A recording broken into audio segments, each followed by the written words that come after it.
सम्राट चौधरी को बिहार बीजेपी का प्रदेश अध्यक्ष बनाए जाने के बाद अब सम्राट चौधरी को बिहार का योगी बताया जा रहा है। जब सम्राट चौधरी को बिहार बीजेपी का प्रदेश अध्यक्ष बनाया गया, उसके बाद बीजेपी के समर्थक लोगों ने एक पोस्टर जो है वो पटना में लगवाया। पोस्टर में जो है वह दिख रहा था कि सम्राट चौधरी को जो है वह बिहार का योगी आदित्यनाथ बताया जा रहा था। इसके बाद जो है अब ये कहा जाने लगा कि सम्राट चौधरी को बीजेपी की तरफ से सीएम कैंडिडेट के तौर पर प्रोजेक्ट कर सकती है 2025 के विधानसभा चुनाव में। और वहीं एक तरफ तेजस्वी यादव जो है वह सीएम के लिए खड़े हैं। तेजस्वी यादव को सीएम बनाने के लिए राजद की तरफ से पूरी ताकत लगी हुई है। इसके अलावा नीतीश कुमार भी कह चुके हैं कि अब सीएम तेजस्वी यादव को ही बनाना है, इसी को आगे बढ़ाना है। और अब सम्राट चौधरी वर्सेस तेजस्वी यादव जो है वह बिहार में होना शुरू हो गया है। मतलब कि तेजस्वी यादव और सम्राट चौधरी, इन दोनों के सामने जो है अब एक ये हो गया है कि तरफ तेजस्वी यादव जो है वो सीएम के कैंडिडेट हैं, तो वहीं दूसरी तरफ जो है सम्राट चौधरी सीएम के कैंडिडेट हो जाएंगे।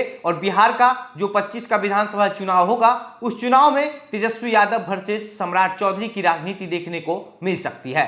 आज की इस वीडियो में हम इन्हीं चीजों को लेकर के चर्चा करेंगे, लेकिन उससे पहले नमस्कार, मेरा नाम घनश्याम सिंह है और आप द बिहार प्रोजेक्ट देख रहे हैं। दरअसल जब से सम्राट चौधरी को बिहार बीजेपी का प्रदेश अध्यक्ष बनाया गया है, उसके बाद से अभी कहा जाने लगा है कि बीजेपी ने तेजस्वी यादव के सामने एक ऐसा चेहरा दे दिया है जो तेजस्वी यादव के जैसा ही है। तेजस्वी यादव से किसी भी चीज पर जो है वह सम्राट चौधरी कमजोर नहीं है। अगर आप बात कर लीजिए जातीय संख्या की, तो जातीय संख्या के हिसाब से जो है तेजस्वी यादव यादव समाज से आते हैं और यादव समाज सबसे ज्यादा बिहार में 18% है। इसके बाद अगर कोई समाज याद आता है बिहार में संख्या के हिसाब से सबसे ज्यादा में, तो वो है कुशवाहा। कुशवाहा 11 से 12% है और कुर्मी को मिलाकर के, जिसमें 9% कुशवाहा है और 3% कुर्मी है, तो 12% है जो है वो सम्राट चौधरी कुशवाहा जाति से आते हैं। और सम्राट चौधरी का भी जो पकड़ है वो अपनी जाति पे अच्छा खासा अब धीरे धीरे होता चला आ रहा है। इसका वजह है कि जो कुश जाति है, जो नीतीश कुमार का लव कुश समीकरण था, उसमें से जो कुश है वो नीतीश कुमार से अब छटकता हुआ दिखाई दे रहा है।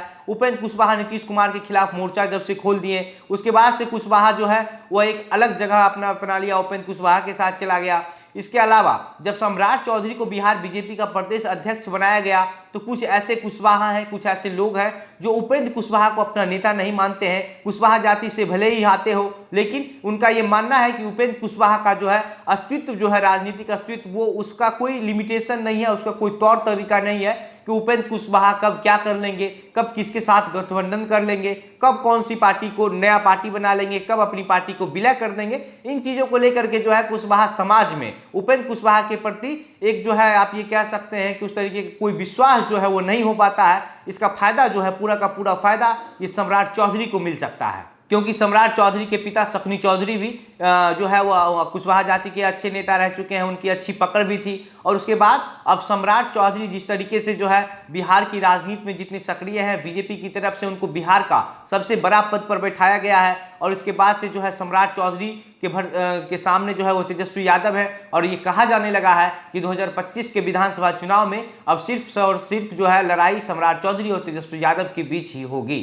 बाकी सम्राट चौधरी का जो लोकप्रियता है वो दिन प्रतिदिन बढ़ता ही जा रहा है। ऐसा कहा जाता है कि जैसे तेजस्वी यादव की अगर बात कर लीजिए, तो तेजस्वी यादव से अगर किसी कार्यकर्ता, नेता या कोई भी लोगों को बात करना हो तो थोड़ा मुश्किल होता है तेजस्वी यादव से बात करना। लेकिन सम्राट चौधरी को लेकर के यह कहा जाता है कि सम्राट चौधरी जो है वो किसी से भी बात कर लेते हैं, अगर कोई फोन भी करता है तो वो तुरंत फोन करते हैं। तो ये सब चीजें जो है वो सम्राट चौधरी का जो लोकप्रियता है उसको काफी बढ़ा रही है। और बीजेपी जो है जिस तरीके से सम्राट चौधरी को आगे किया है, और सम्राट चौधरी को बिहार की राजनीति में शुरू से ही जो सम्मान मिला है, वो सम्मान जो है अब दिन प्रतिदिन बढ़ता ही जा रहा है। आप अगर सम्राट चौधरी के इतिहास की बात कर लीजिए, तो सम्राट चौधरी राजद के साथ ही जो है वो अपने राजनीतिक सफर की शुरुआत किए थे। उसके बाद मुख्यमंत्री नीतीश कुमार के साथ भी रहे, जीतन राम मांझी के भी काफ़ी करीबी रह चुके हैं। और जब बीजेपी में आए तो मात्र 5 साल में बीजेपी में रहने के बाद जो है सम्राट चौधरी को बिहार बीजेपी का सबसे बड़ा पद पर बैठा दिया गया है।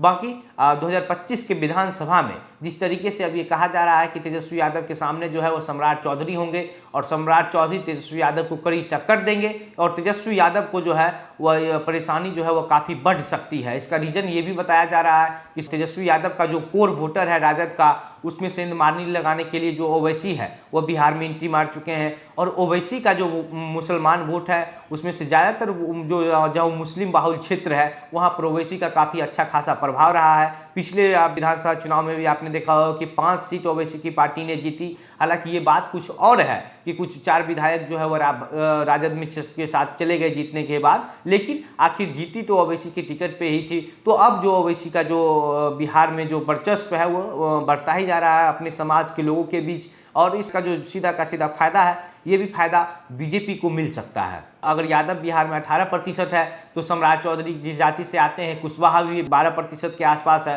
तो इन चीज़ों को लेकर के अब ये कहा जा रहा है कि तेजस्वी यादव वर्सेस सम्राट चौधरी 2025 का विधानसभा चुनाव होने वाला है। बाकी इस पूरे मामले पर आप क्या सोचते हैं, अपनी प्रतिक्रिया हमें कमेंट बॉक्स में लिखकर बताइए। वीडियो को शेयर कीजिए। आप द बिहार प्रोजेक्ट देख रहे थे। मेरा नाम घनश्याम सिंह है। बहुत बहुत धन्यवाद।